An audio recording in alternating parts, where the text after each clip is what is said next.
السلام عليكم ورحمة الله وبركاته. بسم الله الرحمن الرحيم. نبدأ. قبل ما نبدأ بس عايز أعيد وأكرر كلامي اللي قلته برضو الحلقة اللي فاتت وقلته على الفيسبوك وهقوله تاني برضو. أنا مش بفرض رأيي على أي حد. آه، إحنا زي ما قلنا بنجمع معلومات أو بيانات أو بينات أو حقائق عشان نعرف نبني عليها وجهات نظرنا او الكلام اللي احنا هنطلع نقوله ونحلله بطريقه منطقيه وبطريقه يعني بكل سلاسه وبكل هدوء ومن غير اي مشاكل. انا ما عنديش مصادر تجيب لي معلومات او تجيب لي كلام. انا لما بهتم باي موضوع بخش ابحث عنه. بشوف مثلا الصحيفه دي منزله خبر عن كذا، وده لو انا اهتميت بيه هخش على الصحيفه دي اقرا الخبر، بعد كده اشوف حاجه تانية، صحيفه تانية بنفس الخبر. لو لقيت نفس الخبر هو على كذا صحيفه، يبقى كده ايه؟ الخبر سليم بنسبه كبيره، مش سليم 100% ولكن سليم بنسبه كبيره. طيب عشان ما اطولش على حضراتكم نخش في الموضوع. معانا 3 نقط مهمه النهارده. اول نقطه: زيزو لن يرحل لهذه الاسباب. تاني نقطه: دعم رجال الاعمال لنادي الزمالك. ثالث نقطه: ثقة عند اللجنة الثلاثية الجديدة لنادي الزمالك.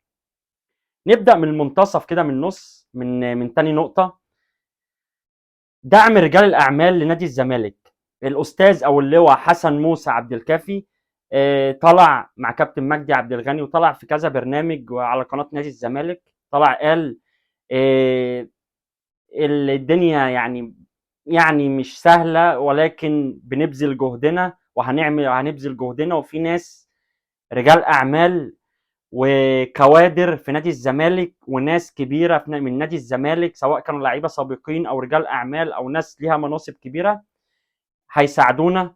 واتصلوا بيا وقالوا لي هنساعدك، اللي انت عايزه مش فلوس بس، كذا حاجه. الكلام ده جميل جدا. طبعا اللي كان مانع رجال الاعمال ان هم يدعموا نادي الزمالك الاداره السابقه. بعد ما الاداره السابقه مشت، يعني الناس ما عندهاش اي حجه دلوقتي. المفروض ايه؟ احنا في ازمه، يخشوا، يعني نرجوهم ان هم يخشوا يساعدوا ويعملوا يعني كل ما في طاقتهم ان هم يساعدوا النادي، لان ده ناديهم اللي هم بيحبوه زي ما هم بيقولوا، وطلعوا في برامج وقالوا كذا وكذا وكذا وكذا وكذا. ناس محترمه طبعا، عليهم مسؤوليات كبيره.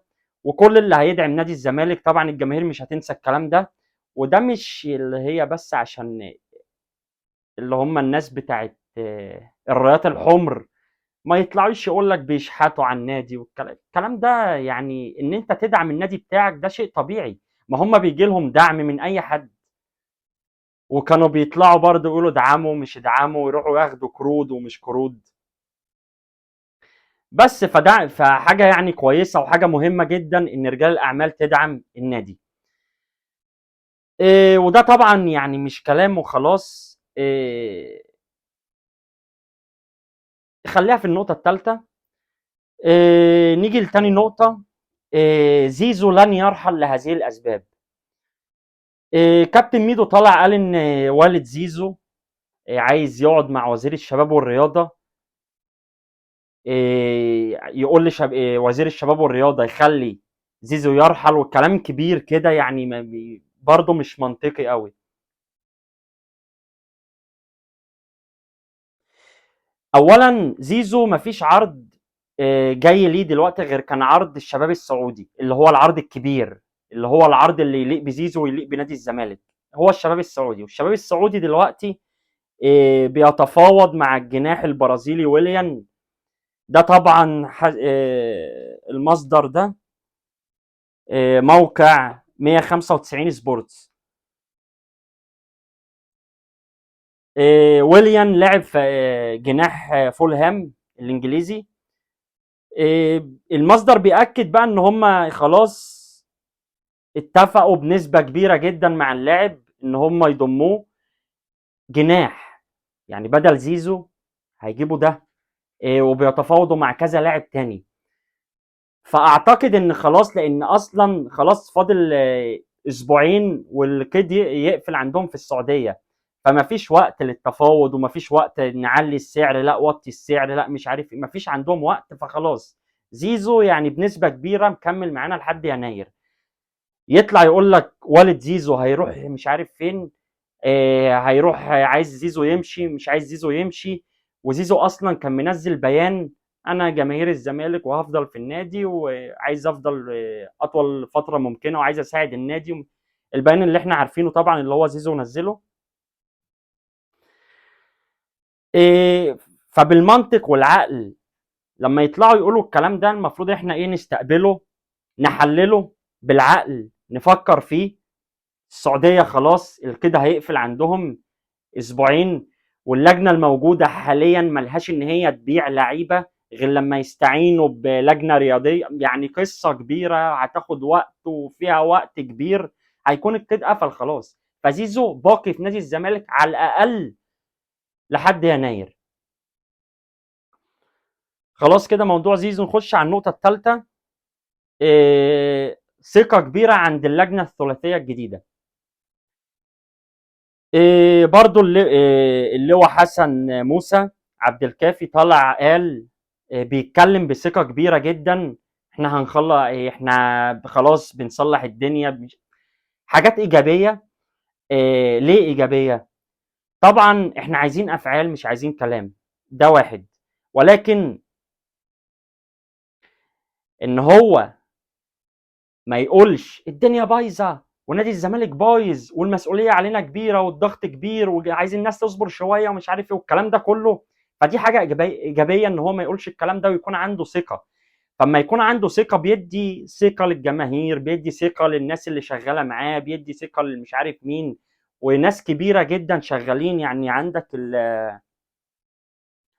الاستاذ احمد فؤاد الوطن، باللي احنا سمعناه ودخلنا بحثنا عنه، يعني راجل كبير جدا في الشؤون الماليه. والده برضو كان راجل كبير جدا في الدوله في الشؤون الماليه.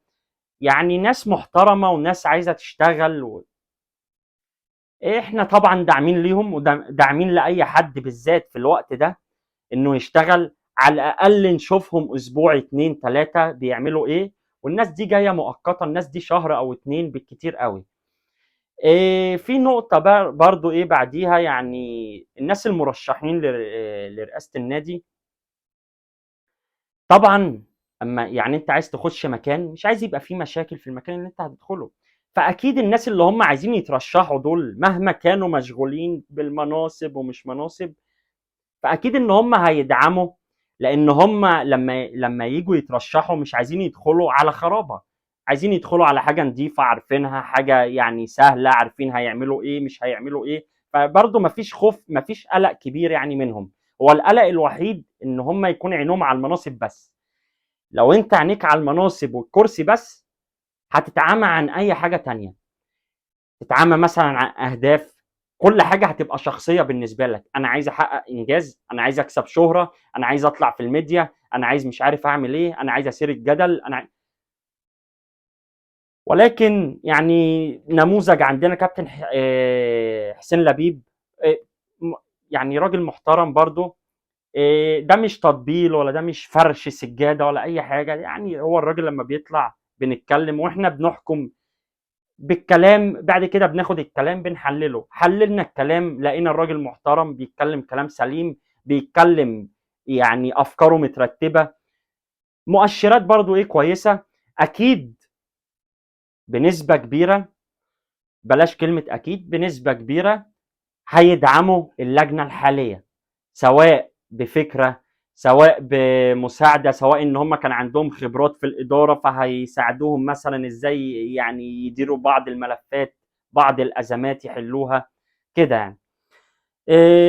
بس هم دول الثلاث نقط اللي كنت عايز اتكلم فيهم مع حضراتكم. اسف يعني ما طولناش برضو، اسف لو طولت. وان شاء الله كل ما يظهر جديد هنطلع نتكلم مع حضراتكم. شكرا جدا على الدعم بالذات على الفيسبوك واليوتيوب برضو يعني شويه كده. في يعني النقطه اللي هفضل اتكلم فيها على طول، سواء مع لجنه او مع رؤساء نادي او مع اي حد: اعملوا تطبيق خاص لبث مباريات نادي الزمالك المحلية او الافريقية او ايا كان، تطبيق بدفع شهري او اسبوعي او سنوي، عشان نقدر نساعد النادي كجمهور. النادي ليه جماهير بالملايين في كل حتة، واعملوا ويب سايت خاص بالنادي نقدر نشتري من عليه منتجات خاصة بالنادي، النادي يستنفع واحنا نلاقي خدمة كويسة نستنفع بيها برضو كمحبين للنادي ومشجعين للنادي. وكناس خارج مصر عايزين برضو نتفرج بأريحية، ليه قناة على اليوتيوب تبث مباريات نادي الزمالك، قناة تبع بريزنتيشن، ونادي الزمالك ما يستفادش حاجة؟ لازم نادي الزمالك يعمل تطبيق خاص بيه لبث مباريات النادي، وبث المباريات السابقة اللي هي من زمان اللي احنا كأجيال صغيرة ما شفناهاش، الأهداف، تاريخ النادي، والتحليل برضو لبعض المحللين الرياضيين يطلعوا برضو، يعني تكون كونكشن ما بين القناة وما بين الاب او التطبيق. هو ده طلبنا الوحيد وهنفضل نكرره ان شاء الله كل حلقة. اشوفكم على خير، كان معاكم بورتامنتو، سلام.